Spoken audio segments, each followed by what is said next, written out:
జై మునూర్ కాపు, జై జై మునూర్ కాపు. నేను మీ వనమాల ప్రవీణ్ కుమార్, తెలంగాణ మునూర్ కాపు సంఘం రాష్ట్ర అధ్యక్షుని మాట్లాడుతున్నాను. ఆగస్టు 16 నాడు పుంజాల శివశంకర్ గారి 96వ జయంతి సందర్భంగా పలు సేవా కార్యక్రమాలు చేయాలని తెలంగాణ మునూర్ కాపు సంఘం రాష్ట్ర కమిటీ నిర్ణయించుకోవడం జరిగింది. తెలంగాణ మునూర్ కాపు సంఘం ఈ ఆదివారం 16 నాడు పలు సేవా కార్యక్రమాలు చేస్తున్నాము.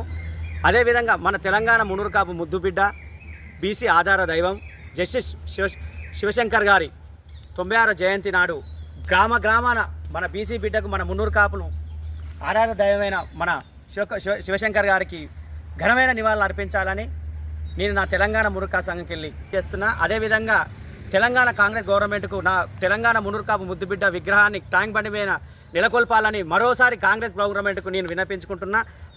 అదేవిధంగా గత ప్రభుత్వం కోకపేటలో ఆత్మగౌరవ భవనాన్ని అని ల్యాండ్ కేటాయించడం జరిగింది.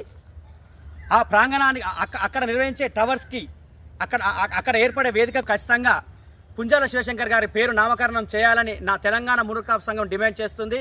అదేవిధంగా అక్కడ భారీ ఎత్తున విగ్రహాన్ని మన మన మన మన ఆధార దైవమైన మునూర్ కాపు బిడ్డ అయిన అక్కడ నిర్వహించే కోకపేట టవర్లు, ఆత్మగౌరవ భవనాలు ఏదైతే మనం నిర్ణయించుకుంటున్నామో అది మున్నూరు కాపు ఆత్మగౌరవ భవనానికి మన శివశంకర్ గారి పేరు నామకరణం చేయాలని నా తెలంగాణ మునూర్ కాపు సంఘం యావత్ తెలంగాణ తరపుకెళ్ళి డిమాండ్ చేయడం జరుగుతుంది.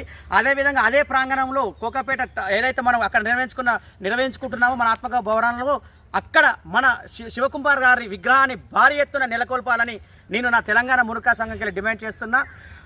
అతి త్వరలో మీరు ఏదైతే కాంగ్రెస్ గవర్నమెంట్ అక్కడ మునూర్ కాపు భవనాలు నిర్వహించాలని అనుకుంటుందో ఖచ్చితంగా దానికి పేరు తెలంగాణ మునూర్ కాపు సంఘంకి వెళ్ళి డిమాండ్ చేస్తున్నాం. మరీ గత ప్రభుత్వం ఏదైతే నిర్వహించిన ల్యాండ్ ఉందో దానికి మీరు ఖచ్చితంగా పుంజాల శివశంకర్ గారి పేరు నామకరణం చేయాలని నేను నా తెలంగాణ మునూర్ కాపు సంఘంకి వెళ్ళి డిమాండ్ చేస్తున్నా. జై మునూర్ కాపు, జై జై మునూర్ కాపు.